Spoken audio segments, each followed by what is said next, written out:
Chase Chrisley has revealed why he is done with booze.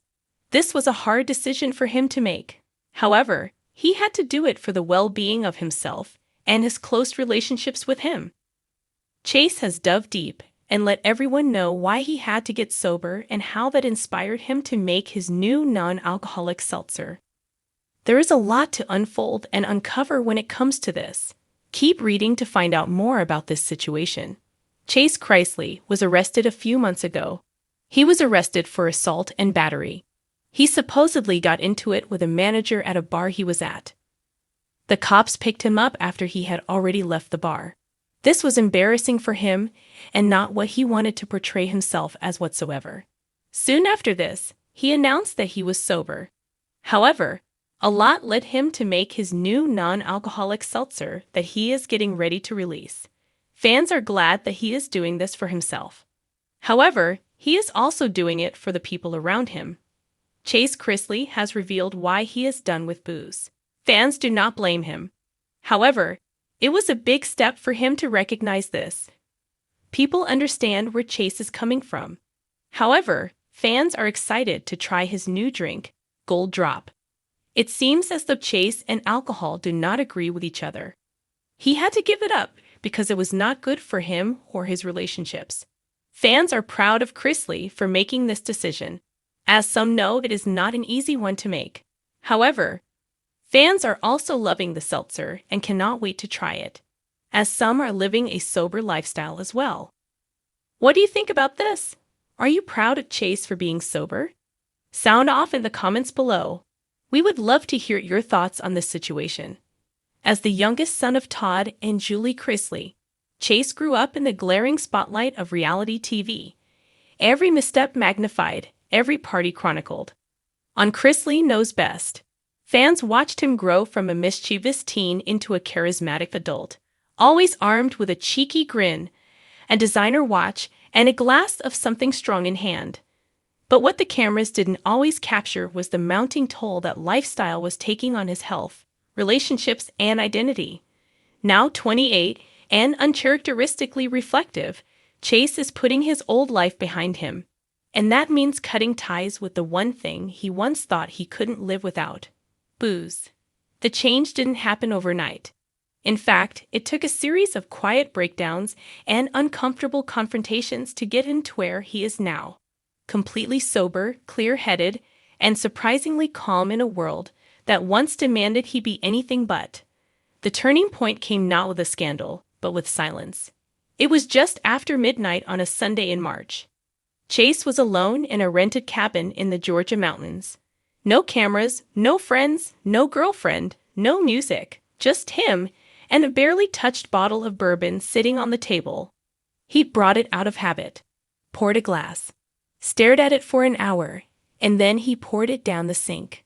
Not in some dramatic, rage-fueled moment. There was no yelling, no punching the walls.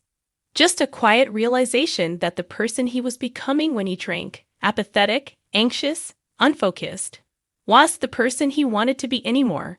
He left the rest of the bottle behind when he checked out the next morning and hasn't touched alcohol since. For someone whose early 20s played out like a Southern Gatsby novel, nights that started with rooftop cocktails and ended in blurry regret, the sudden halt might seem extreme. But for Chase, it was the only choice that made sense. Friends noticed the shift right away. He stopped showing up to parties, stopped returning invites to clubs and influencer events in Nashville. When he did attend something, he drank soda or sparkling water, opting to sit near exits, checking his phone like it was a lifeline. He wasn't judgmental or preachy, just different. And there was plenty for him to stay sober for. With his parents still serving federal sentences for bank fraud and tax evasion, the Chrisley name had become a magnet for headlines. Chase found himself not just stepping up for his younger siblings, including his niece Chloe, but also quietly trying to rebuild a sense of dignity around his family. The pressure was immense, and alcohol only intensified the chaos, fogging his mind when he needed it sharpest. Then there were the relationships. Romantic ones, messy ones, He loved hard, sometimes foolishly, and admitted in private moments that booze made him say things he didn't mean and tolerate things he shouldn't. One failed engagement, several public breakups, and a handful of rumors later, he began to wonder if maybe he wasn't unlucky in love. Maybe he was just absent from his own decisions. Being sober brought clarity, the brutal kind. It forced him to sit with his feelings instead of numbing them. It meant learning how to have difficult conversations about loyalty, about resentment, of intoxication. It meant facing the version of himself he didn't always like. He started journaling. Not the poetic kind, but bulleted lists and raw notes about how he was feeling on a given day. He even began reading, not celebrity memoirs or get-rich-fast schemes, but books on neuroscience, trauma recovery, addiction, spirituality. He was learning to understand himself in a way he never had time, or sobriety, to do before. Chase also changed his circle. There were no grand unfollowings on Instagram. No, I'm cutting people off declarations. Just a quiet drifting away from those who couldn't meet him where he was. He started hanging out with people who hiked on weekends, who went to yoga, who hosted bonfire nights with kombucha instead of cocktails. He wasn't trying to be someone else. He was trying to find who he really was underneath the noise. Work shifted too. With the family's reality show now a fragmented memory and new opportunities emerging in podcasting, content creation, and brand partnerships, Chase became more selective. He wanted his name associated with things that reflected his current values: health, responsibility, authenticity.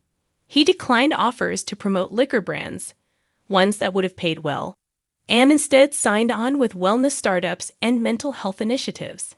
He wasn't trying to become a saint, but he wanted his public persona to match his private progress.